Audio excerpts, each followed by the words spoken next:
ನಮಸ್ತೆ. ನನ್ನ ಹೆಸರು ಮಧುಸೂದನ್ ಅಂತ, ಒಂದೇ ಮಾತರಂ ಗುರುಕುಲಮಿಂದ. ನಮ್ಮ ಒಂದೇ ಮಾತರಂ ಗುರುಕುಲಂ ಆರ್ಥಿಕವಾಗಿ ಯಾರು ಕಷ್ಟದಲ್ಲಿರ್ತಾರೆ ಅಂಥ ಮಕ್ಕಳಿಗೆ ಉಚಿತ ಶಿಕ್ಷಣ ಕೊಡುವಲ್ಲಿ ನಾವು ಕಾರ್ಯ ನಡೆಸ್ತಿದ್ದೀವಿ. ನಮ್ಮದು ಧಾರವಾಡದಿಂದ ಸುಮಾರು 20 ಕಿಲೋಮೀಟ್ರು ತಡ್ಕೋಡು ಅಂತ ಒಂದು ಹಳ್ಳಿಯಲ್ಲಿ ಇರುವಂಥದ್ದು. ಇಲ್ಲಿಯ ಪರಿಸ್ಥಿತಿ ಹೇಗಿದೆ ಅಂದರೆ, ಮಳೆ ಸಮಯದಲ್ಲಿ ಮರ ಬಿದ್ದು ಕಂಬ ಬಿದ್ದು, ಹಾಗಾಗಿ ಸತತ ಒಂದೆರಡು ದಿನ ನಮಗೆ ಪವರ್ ಇಲ್ಲದೆ ಇರುವಂಥ ಇಶ್ಯೂಸು ಸಾಕಷ್ಟು ಆಗ್ತಿತ್ತು. ಅಂಥ ಸಮಯದಲ್ಲಿ ನಾವು ಎನರ್ಜಿ ಕಂಪನಿ ಬೆಂಗಳೂರು ಅವರ ಜೊತೆ ಒಟ್ಟಿಗೆ ಸೇರಿಕೊಂಡು ನಮಗೆ ಈ ಫ್ಲೆಕ್ಸಿ ಪಾಡನ್ನು ಕೊಡೋದ್ರಲ್ಲಿ ಮುಂದೆ ಬಂದರು. ಇದರಿಂದ ನಮ್ಗೆ ಏನು ಉಪಯೋಗ ಆಯಿತು ಅಂದರೆ, ಮೊದಲನೇದಾಗಿ ಈಗ ನಮಗೆ ಸತತವಾಗಿ 24 ಗಂಟೆಗಳ ಕಾಲ ಎಲೆಕ್ಟ್ರಿಸಿಟಿಯ ಶಾರ್ಟೇಜ್ ಇಲ್ಲ. ಒಂದು ಪವರ್ ಕಟ್ ಆದಾಗ ಮಕ್ಕಳಿಗೆ ಓದ್ಲಿಕ್ಕೆ ಸಮಸ್ಯೆ ಆಗ್ತಿತ್ತು. ಯಾಕಂದರೆ ಎಷ್ಟೊಂದು ಆನ್ಲೈನ್ ಕ್ಲಾಸಸ್ಗಳನ್ನು ಮಾಡ್ತಿದ್ವಿ. ಬೆಂಗಳೂರಿಂದ ಬೇರೆ ಬೇರೆ ಜಿಲ್ಲೆಗಳಿಂದ ಆನ್ಲೈನ್ ಕ್ಲಾಸಸ್ ತೊಗೊಳ್ತಿದ್ರು.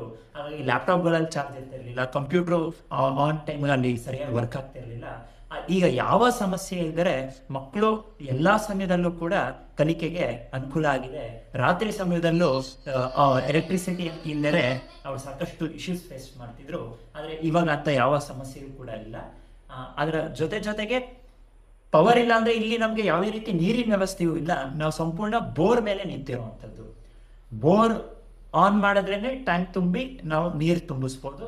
ಆದರೆ ಕಂಟಿನ್ಯೂಸ್ ಆಗಿ ಒಂದೆರಡು ದಿನ ನಮಗೆ ಪವರ್ ಹೋಯಿತು ಅಂದಾಗ ನೀರಿಗೂ ಕೂಡ ಸಾಕಷ್ಟು ಸಮಸ್ಯೆ ಆಗ್ತಿತ್ತು.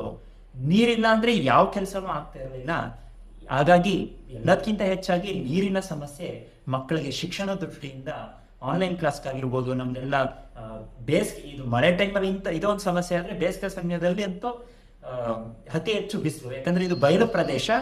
ಅಂಥ ಸಮಯದಲ್ಲಿ ಕೂಡ ನಮಗೆ ಫ್ಯಾನ್ಗಾಗಿರ್ಬೋದು, ಈ ಎಲ್ಲ ದೃಷ್ಟಿಯಿಂದ ನಮಗೆ ಸಾಕಷ್ಟು ಅನುಕೂಲ ಆಗಿದೆ. ಹಾಗಾಗಿ ಮತ್ತೊಮ್ಮೆ ನಾವು ಎನರ್ಜಿ ಕಂಪನಿಗೆ ಈ ಫ್ಲೆಕ್ಸಿ ಪಾಡನ್ನು ನಮಗೆ ಕೊಟ್ಟಿದ್ದಕ್ಕಾಗಿ ಹೃತ್ಪೂರ್ವಕ ಧನ್ಯವಾದಗಳನ್ನು ತಿಳಿಸಲಿಕ್ಕೆ ಇಷ್ಟಪಡ್ತೀವಿ.